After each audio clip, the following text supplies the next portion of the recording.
Hi and welcome back to Normski TV. We're going to be doing a preview for the game against Everton on Saturday. Kick-off time, 5:30. And yeah, this is another tough game that we've got in a run of 4 games. We've got Man City after them, and then Chelsea at home. And to be perfectly honest, the board have already come out. Edu's already come out and are backing Arteta. They're now calling it Project Arteta. That's, it's once it's back the process. Now it's Project Arteta. And yeah, we go away to Everton on Saturday evening. And this is going to be a very tough game. We're just coming off the back of a 1-1 draw at the Emirates against Southampton. Mr. Walcott scoring against us. It wasn't a very good game. I think we were lucky to come away with a 1-1 draw. But listen, it's better than nothing. As I say, Arsenal, we're not in a good place at the moment. Pierre-Emerick Aubameyang got the equaliser, and massive, brilliant run by Bukayo Saka, fantastic player, carrying this team right now. The guy's 18 and he's carrying the team right now. What a great run, lovely that slalom run he made, and to get it off to Nketiah, who nicely linked up Aubameyang to get the equaliser. And so maybe Uber getting that goal might give him a bit of confidence going into this next game. As I said, look, Everton, they really did start off like a train at the beginning of the season. They dropped off a little bit, lost a few games, but now, they are getting back into form. They beat Chelsea at home, and they also went away to Leicester and beat them 2-0. So if you think that we're going to just go up there and do anything not in the form that we're in, it's going to be peak. That's all I'm going to say to you guys. The other thing as well, this is probably a year now to the date when we do play Everton. It's the same time Ancelotti took over the club. It's alongside Arteta taking over Arsenal. They both didn't actually manage that game. It did end up as a 0-0 game. It was Duncan Ferguson for Everton that was managing them, and Freddie Ljungberg was managing the Arsenal side. And look, people like to say that, Arsenal going for a transition period, and the COVID, it affected everybody. It's not just Arsenal. Everton were going for a transition period. They were really going for a really bad time with regards to their previous managers. They've changed a lot of managers. Now they've got Ancelotti. They've got Calvert-Lewin scoring goals. I think he's, if not the top goal scorer at the moment, with either 11 or 12 goals. We've got to watch out for him because this guy is brilliant in the air. In terms of injury news, from what I understand, I know that James Rodriguez is injured. I believe he's not going to be available for the game. Also, Allen, their midfielder, is not going to be available for the game. And there was 1 or 2 other players that was mentioned that are not going to be available for Everton.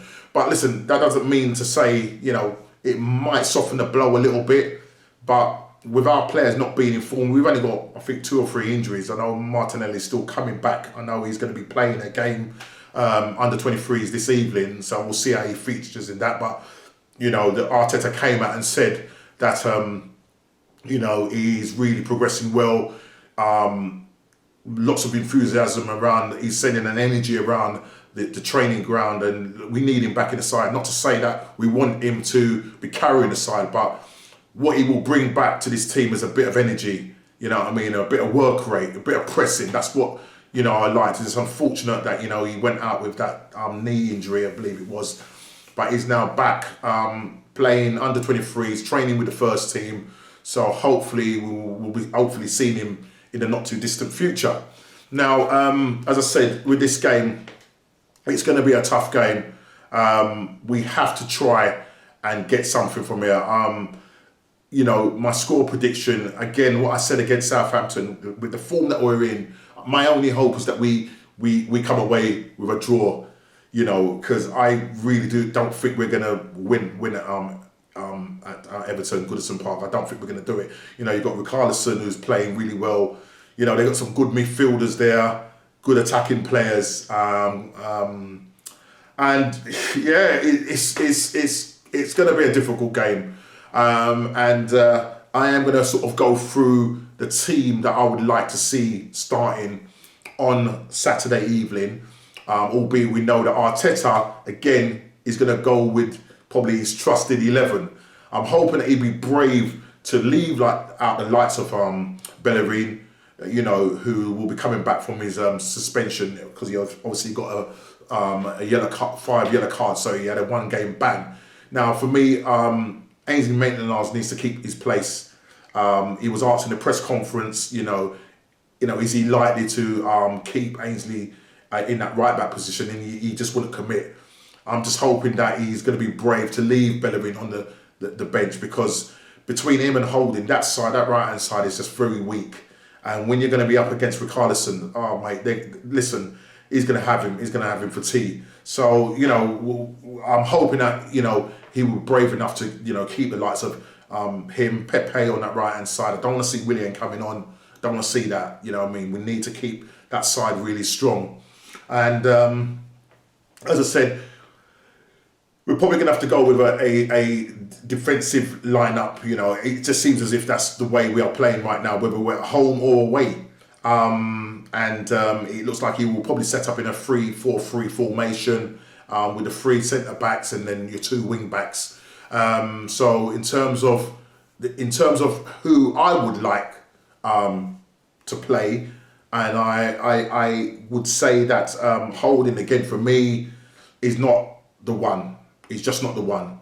Obviously, Gabriel is obviously suspended for this game, and so it means he's going to miss out.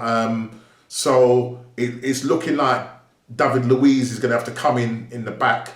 I know there's been issues between him and Arteta. Supposedly, they're not talking to each other, but he did come on Wednesday evening and had a good game. He was very commanding, showing leadership there. So I think, you know, the back 3, I would go with, I'll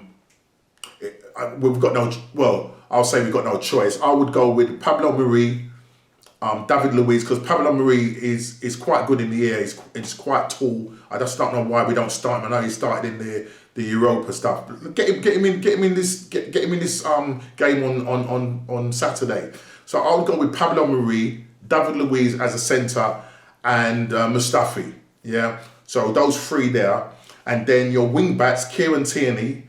On the right, I would go with Ainsley Maitland-Niles, okay, as a wing back. The 2 in the middle, I would go, because we need a bit of energy in the middle of that park. I would go with Willock and El Nene as a 2 in there. Then up front, the 3 up front. Now, I know I was calling for Balogun for this game, and I would like to see him play, but I'm going to kind of revert back in terms of the front 3. I will go with Pepe on the right. Pepe on the right. Pepe on the right. Uber on the left. And I'm very reluctant to go with Lacazette down the middle. That's what I think I'm going to have to go with. So if I just go over that, obviously in goal we're going to have Leno, back 3 of Pablo Mari, David Luiz, Mustafi. The wing backs I'm going to go with Ainsley Maitland-Niles on the right, Kieran Tierney on the left, Willock and what's his name, El Nene in the middle of the park. And then obviously the 3 up front, Pepe on the right, Lacazette down the middle, and Aubameyang on the left. Hopefully we can get something done. The creativity may well come from the likes of David Luiz. I can't see nothing coming from the middle of the park. I know El Nene will just keep it simple, you know, getting the ball, try and get the ball forward as quick as possible. So I would say that would be my side for Saturday. Score prediction, as I said, I'm going to go with a 1-1 draw. That's what I'm going to go with, a 1-1 draw. Hopefully we can surprise everybody. I need Uber to be on it, Lacazette to be on it.